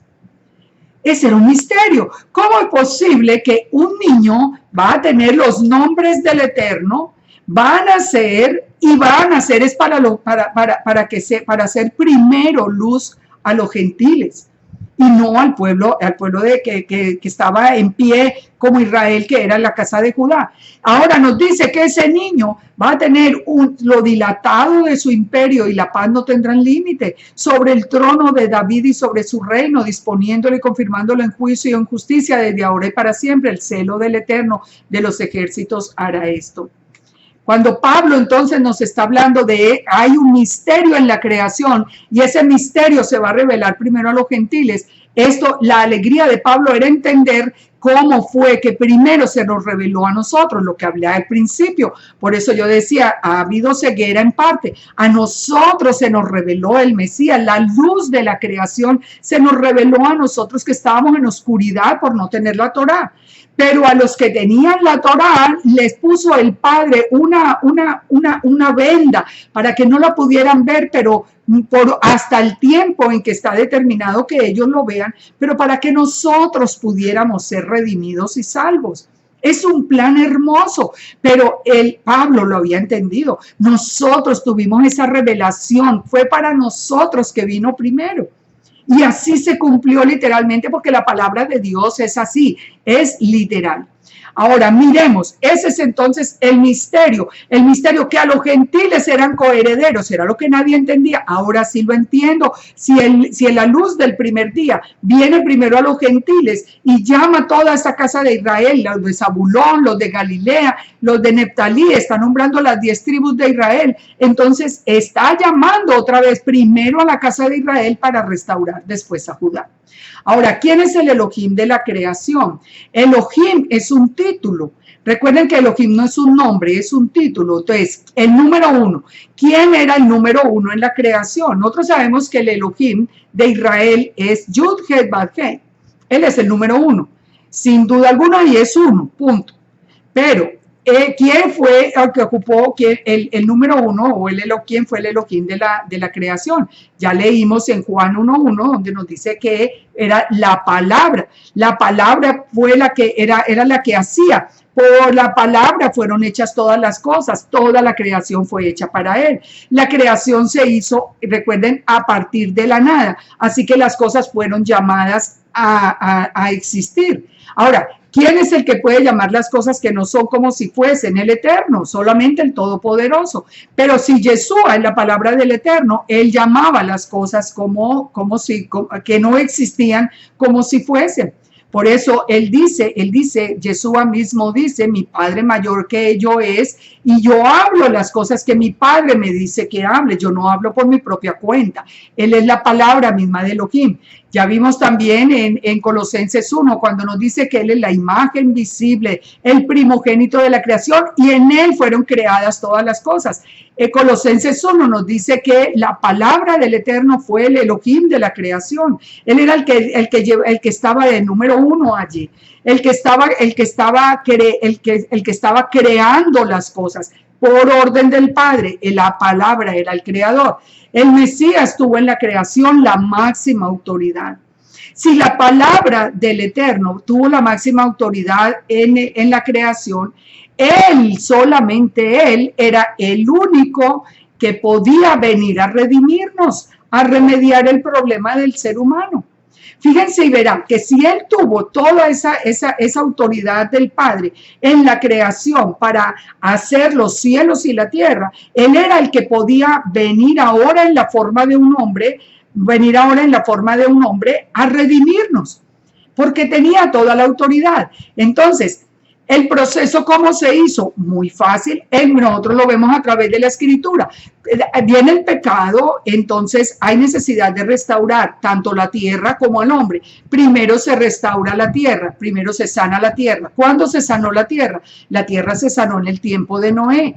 Nosotros sabemos que el arca, bueno, esto es todo un estudio que es muy interesante. Aquí lo vamos a pasar así nomás, pero es un estudio que en la Parashá de Noé estamos hablando de eso, donde el arca fue construida de madera de gofer, que era con lo que se construían los ataúdes. Era una madera incorruptible. ¿Por qué un ataúd? Porque Yeshua mismo dice que el que no muera a sí mismo, él no puede venir, no puede seguirlo a él. Él nos enseñó que teníamos que morir a nosotros mismos. Ahora, Yeshua representa esa arca. Yeshua representa la palabra kofar, significa expiación. Así que es el arca llevaba como el agua estaba sanando la tierra y se estaba destruyendo todo lo que estaba completamente en desorden, en pecado, en abominación al Eterno. Todo esto estaba haciendo como una expiación y el arca representa a Yeshua protegiendo a los que quisieron seguir la voluntad del Eterno. La palabra de expiación, que es Kipurín o Yom Kippur, es la misma que se utiliza para lo del arca. El arca tenía muchos aposentos. Yeshua nos dice que en la casa del Padre muchas moradas hay.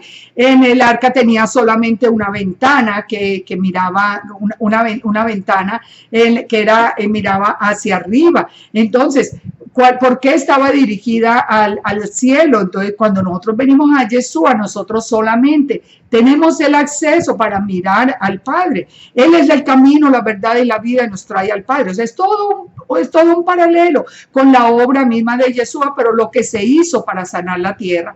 Había una sola puerta en el arca. Yeshua también nos dice, yo soy la puerta, el que por mí entre será salvo. ¿Se dan cuenta? Pero eso es parte del proceso. Si el estudio entre la similitud de Yeshua con el arca de Noé es grandísimo, que nos está diciendo que primero se hizo la sanidad de la tierra y después el mismo Yeshua viene con un cuerpo especial, como esa especie de arca, un cuerpo sin pecado, un cuerpo que no estaba adulterado por la herencia del pecado, porque al fin y al cabo la palabra nos dice muy claro que la palabra de Elohim se hizo hombre, tomó la forma de un hombre. Él no tiene nada genético ni de José ni de Miriam. Esto ya hoy entenderlo es tan fácil. De José no tiene nada, nos dice la palabra. De Miriam es la discusión, un momentico, que él sí nació de Miriam. No, pero nosotros hoy entendemos lo que es un vientre alquilado. Dice, y la palabra nos dice muy claramente que el Espíritu se posó sobre María. No dice que tomó el óvulo de María, sino que puso ese embrión embrión en el vientre de María para que tomara una forma humana, pero no tiene nada de herencia de pecado. Si hubiera tenido algo de María, hubiera tenido herencia de pecado, ese es inevitable. Entonces, el arca tenía 3 pisos, nosotros encontramos las manifestaciones del Eterno de la misma manera, nosotros ya lo vimos en la vez pasada. Bueno, todo es un diseño. El diluvio dura 40 días en la tierra, sobre la tierra. 40 representa un cambio, una generación, un nuevo comienzo de otra historia. Agua representa, en hebreo es el número de la palabra Maim, 40, 10, 40, que representa los mismos días del diluvio. El arco iris aparece en esto, que es una señal de autoridad del Mesías. ¿Dónde lo vemos? Lo vemos en Apocalipsis 4:2. Vemos que alrededor del trono del que tiene la figura de hombre que está sentado en el cielo, aparece alrededor el arco iris, la señal de la autoridad del Mesías sobre la creación. El Mesías hizo la creación, el Mesías viene como en la forma, digamos, del arca a sanear la tierra, y después viene en la forma de un hombre para redimirnos a nosotros, completar toda la redención, hacer de la novia una nueva creación y volver otra vez al comienzo para poder reinar para siempre. Recuerden que el arco iris, por ejemplo, está formado por agua y luz, que dijo Yeshua: yo soy la luz del mundo, yo soy el agua viva. Es decir, todo lo encontramos exactamente en las palabras de Yeshua. Yeshua existió desde el principio. Él mismo lo ha dicho, le dijo que en Juan 8:57, esto lo vamos a estudiar más adelante, él dice: yo soy anterior a Abraham. En Juan 17:5 dice: Padre, glorifícame con la gloria que tuve contigo antes de que el mundo fuese. ¿Cómo podemos pensar en un hombre? ¿Cómo alguien puede sustentar un estudio como este, por ejemplo, hablando de cada una de estas palabras, diciendo que Yeshua, un hombre cualquiera, dijo algo como eso, que yo tuve, Padre, glorifícame con la gloria que yo tuve antes de que el mundo fuese? Sin ningún hombre, la palabra nos dice muy claro, que se muere una sola vez y después el juicio. Ya, nosotros, esta es nuestra etapa aquí en esta tierra. Juan 7:38 habla de ser el mismo, el agua viva. ¿Con qué fue redimido el mundo? Con el agua, con el que tenía la autoridad en la creación, que viene, no con el nombre de Yeshua, pero viene a redimir con el agua. Él dice: el que cree en mí, correrán de su interior ríos de agua viva. Jeremías, ¿qué nos dice? Dice que el Eterno dice: me dejaron a mí fuente de agua viva.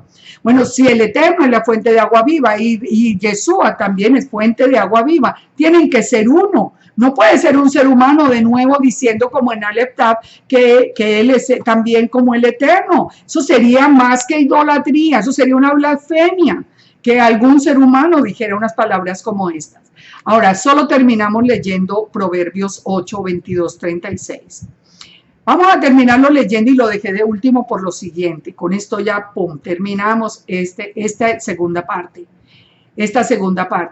Porque aquí nos va a contar la palabra del Eterno, no lo llamemos Yeshua, la palabra del Eterno nos va a contar la historia de su propia boca. Dice: Yahweh me poseía en el principio, ya de antiguo, antes de sus obras. Eternamente tuve el principado, desde el principio, antes de la tierra. Y aquí está hablando el que después vino en la forma de Yeshua. Antes de los abismos fui engendrada, dice la palabra.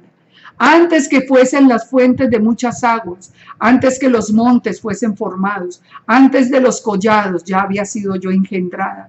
No había hecho aún la tierra, ni los campos, ni el principio del polvo del mundo. Cuando formaba los cielos, allí estaba yo. Cuando trazaba el círculo sobre la faz del abismo, cuando afirmaba los cielos arriba, cuando afirmaba las fuentes del abismo, cuando ponía al mar su estatuto para que las aguas no traspasasen su mandamiento. cuando establecía los fundamentos de la tierra. Con Él estaba yo ordenándolo todo. ¿Con quién? Con el Padre. Era su delicia de día en día, teniendo solaz delante de Él en todo tiempo. Me regocijo en la parte habitable de su tierra, y mi delicia son los hijos de los hombres. Qué lindo que esta palabra se deleita en nosotros, por eso vino a redimirnos, por eso vino a escogernos de entre acá, escoger su esposa. Entonces nos dice: ahora pues, hijos, oídme, y bendecidos son los que guardan mis caminos. Atended el consejo y sed sabios, y no lo menospreciéis. Bendecido el hombre que me escucha, escuchen esto, bendecido el hombre que escucha la palabra de Elohim, a Yeshua, y velando a mis puertas cada día, aguardando a los postes de mis puertas, porque el que me halle hallará la vida y alcanzará el favor del Eterno. Mas el que peca contra mí defrauda su alma. Todos los que me aborrecen aman la muerte. Todos los que me aborrecen aman la muerte. Saben, como yo siempre pongo en mis escritos, piensen. ¿Cómo es posible que crean que Yeshua, la palabra, que es la palabra del Eterno, y que sea un hombre cualquiera, diciendo todas estas palabras de Proverbios 8? ¿Cómo puede decir que fue anterior a todo lo creado? Eso es imposible. No se dejen engañar. No pierdan esta maravillosa revelación por la que Pablo habló en todas sus cartas. Entender que esa luz del principio fue la que vino a nosotros. Entender que fue esa creación preciosa del primer día la que iluminó nuestras vidas. ¿Cómo es posible que ahora, con tanto orgullo y con tanta prepotencia, se nos dicen: ay, no, ustedes con esa mentalidad cristiana, nosotros que tenemos la maravilla de esa revelación? ¿Cómo creer en un ser humano para uno seguirlo y darle gloria? Para mí eso sí que es idolatría. Para mí no es idolatría de ninguna manera el darle toda la gloria a mi Padre, que envió a su Hijo del fondo de su corazón, que lo sacó de sí mismo, lo puso en el vientre de una mujer para que tomara una forma de hombre y me pudiera redimir, al que le dio la autoridad en la creación, al que le dio la autoridad para redimir la tierra primero, le hubiera dado ahora la autoridad y viniera a morar en mi vida. Para mí ese gran misterio revelado no tiene precio. Para ir uno a cambiarlo, para decir que no, yo creo aquí en un hombre que si le da gloria, entonces está en idolatría, y si está en idolatría. ¿Se dan cuenta? Piensen. Vuelvan a ver estos videos, estudien en la palabra. De verdad, pongámosle mucha seriedad a este tema. Vamos a continuar en la próxima semana, si el Padre lo permite, vamos a continuar con el tema y vamos a tratar de ser muy exhaustivos en la palabra. Apenas estamos en la creación, pero que el Todopoderoso ponga su palabra en nuestro corazón, que Él nos revele ese misterio escondido por los siglos, que a todas estas personas que han dejado de creer en la naturaleza que les había sido revelada y han venido por seguirlo a los hombres, a creer que es un hijo de vecino, un hombre cualquiera, que el Padre le vuelva a dar esa revelación y les abra sus ojos espirituales. Padre, danos tu bendición en esta noche y guárdanos, no nos dejes desviar ni a derecha ni a izquierda y síguenos revelando tu palabra. Te lo pedimos en el nombre de Yeshua HaMashiach. Amén y amén. Shalom y muchas bendiciones.